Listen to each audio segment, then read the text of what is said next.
महापत्रकार परिषदेचं आयोजन जे आहे ते ठाकरे गटाकडून करण्यात आलेलं आहे। आणि विशेष म्हणजे हे महापत्रकार परिषदेच्या आयोजनामध्ये फक्त आणि फक्त पत्रकारांना नव्हे तर सामान्य जनतेला सुद्धा जी आहे ते प्रवेश देण्यात आलेला आहे। जर आपण या ठिकाणाची व्यवस्था जर बघायला गेलं तर आपण बघतो की मागे 3 स्क्रीन ज्या आहेत त्या उभारण्यात आलेल्या आहेत। त्याच्यावरून एवढं मात्र नक्की कळतं की अनेक प्रकारचे व्हिडिओ जे आहेत ते इथे दाखवण्यात येतील। खास करून जो राहुल नार्वेकर यांनी 10 जानेवारीला जो अध्यक्षांनी जो निर्णय दिला होता आमदार पात्रता आणि अपात्रता याबाबत जो निर्णय दिला होता त्या निर्णयामध्ये त्यांनी तो निर्णय झाल्यानंतर जे आहे ते उद्धव ठाकरे यांनी मातोश्रीमध्ये पत्रकार परिषद घेऊन जी आहे ते त्यांच्या राष्ट्रीय कार्यकारिणी समितीची बैठक झाली होती असा एक मोबाईल व्हिडिओ दाखवला होता आणि तोच पुन्हा एकदा व्हिडिओ जो आहे तो या स्क्रीनवरती दाखवण्याची शक्यता आहे। दुसरी महत्त्वाची गोष्ट म्हणजे अनेक वकील जे आहेत जे ठाकरे गटाचे सुप्रीम कोर्टातले वकील असो किंवा आता अध्यक्षांच्या समोर जे देवदत्त कामत आणि त्यांची टीम होती ते अनेक प्रकारचे वकील जे आहेत जे घटनातज्ञ आहेत त्यांना सुद्धा निमंत्रित करण्यात आलेलं आहे। त्यामुळे त्यांना सुद्धा या महापत्रकार परिषदेमध्ये बोलण्याची संधी मिळेल। याशिवाय ठाकरे गटाचे सगळे दिग्गज नेते त्यांचे खासदार त्यांचे आमदार आणि त्यांचे विशेष पदाधिकारी जे आहेत ते सुद्धा या ठिकाणी आलेले आहेत। आणि ही महापत्रकार परिषद सुरू होण्यापूर्वी जो आहे तो ठाकरे गटाकडून एक टीजर जारी करण्यात आला होता। त्या टीजरमध्ये त्यांनी स्पष्टपणे असं सांगितलं होतं की जे काही म्हणजे टीजरमध्ये जे त्यांनी हेडलाईन्स दिलेल्या आहेत की असंविधानिकपणे जे आहे ते निर्णय देण्यात आलेला आहे किंवा सुप्रीम कोर्टाला जुमानलं नाहीये किंवा पक्ष आमचा चोरून नेला अशा प्रकारचे अनेक आरोप जे आहेत त्या टीजरच्या माध्यमातून या पत्रकार परिषदेपूर्वीच जो टीजर जारी केला त्याच्यामध्ये दाखवण्यात आलेला आहे। त्यामुळे आजच्या महापत्रकार परिषदेला एक खूप अनन्यसाधारण महत्त्व जे आहे ते आलेलं आहे आणि आता लोक यायला सुरुवात झालेली आहे।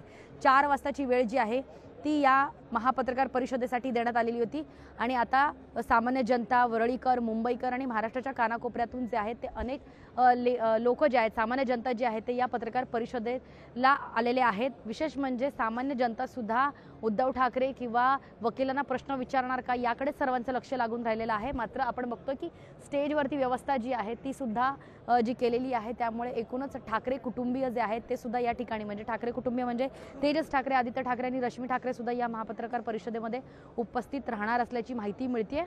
आणि आपण बघतोय की या ठिकाणी एकूणच घराणेशाहीचा आरोप जो आहे ते देशाचे पंतप्रधान नरेंद्र मोदी यांनी महाराष्ट्रात येऊन केला होता। मात्र आपण तेच चित्र बघतोय की स्टेजवरती ज्या तिघांचे फोटो लावण्यात आलेले आहेत ते एकाच कुटुंबातले 3 पिढ्या आहेत।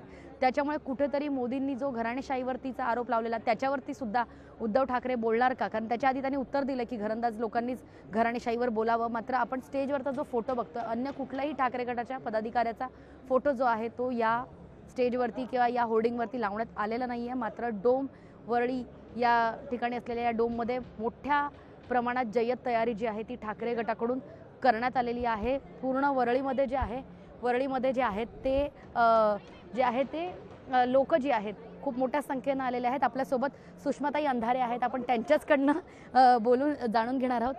ताई काय सांगाल कशा प्रकारे तयारी करण्यात आलेली आहे, नेमकं या महापत्रकार परिषदेमधून नेमकं काय सांगणार आहात? आता ज्या लोकांनी धनशक्ती अमाप सत्तेतून पैसा आणि पैशातून सत्ता अशा दुष्टचक्रामध्ये संविधानिक सत्ता यंत्रणा स्वायत्त यंत्रणा या सगळ्यांना ज्या पद्धतीने एका दुष्टचक्रात अडकवलंय सगळ्यांना वेठीस धरलंय त्या वेठीस धरणाऱ्यांच्या एकूण घटनाक्रमाचा पर्दाफाश करणं सत्य काय आहे लोकांसमोर आणणं आणि नार्वेकरांची बाजू काय आहे ही लोकांसमोर आली पाहिजे यासाठीची परिषद आहे। सकाळी जी पत्रकार परिषद घेतली दीपक केसरकर आणि संजय शिरसाट त्यांनी असं सांगितलं की जर सुप्रीम कोर्टात तुम्ही गेलाच आहात तर अजून महापत्रकार परिषद घेऊन मध्ये काय करणार आहात?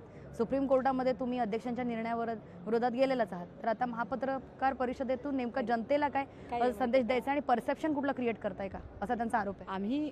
आम्ही काय करायचं आणि काय नाही करायचं याच्यासाठी गद्दार गँगच्या बोलघेवड्या लोकांनी आम्हाला सांगायचं नाही आणि बोलघेवडे लोक आमचा कृती कार्यक्रम ठरवू शकत नाहीत की आम्ही काय करायचं आणि काय नाही करायचं। त्यामुळे आम्ही त्यांच्या बोलण्यालाही काही लक्षही देत नाही आणि किंमतही देत नाही। सर्वात महत्त्वाचं म्हणजे आता मिलिंद देवरा हे दावोसला सुद्धा गेलेले आहेत, त्यांनी शिंदेच्या शिवसेनेमध्ये प्रवेश केलेला आहे। त्याच्यानंतर आता तुमचं नाव न घेता जे आहे ते संजय शिरसाट म्हणाले की जे बाहेरून आले त्यांना उपनेता वगैरे पद दिलं जातं तर आम्ही मिलिंद देवरांना जर दावोसला पाठवलं की आम्ही त्यांना मोठं पद दिलं तर त्यात वावगं काय? कोण काय म्हणते? म्हणजे हे असं आहे की काय म्हणतात त्याला चोर की दाढी में तिनका है। एक तर स्वतःकडे काही उमेदवार नाही आहे। मुळात मी काय म्हटलं की मला कधी श्रीकांत शिंदे बोलले कधी सन्माननीय मुख्यमंत्री बोलले किंवा सुधीर मुनगंटीवार बोलले, चंद्रकांत पाटीलजी बोलले, तर निश्चितपणे मी त्याच्यावरती प्रतिक्रिया दिल्या पाहिजेत.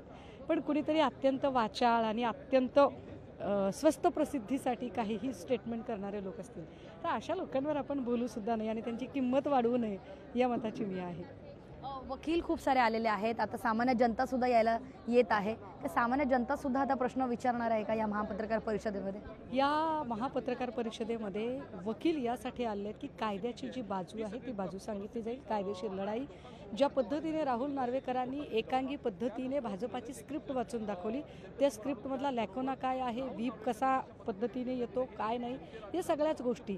कारण ऑनरेबल सुप्रीम कोर्टाने जर स्पष्टपणे सांगितलं की संघटनात्मक पक्ष खरा असतो, विधिमंडळाचा पक्ष नाही, तर संघटनात्मक पक्षाचा व्हीपसुद्धा खरा असतो.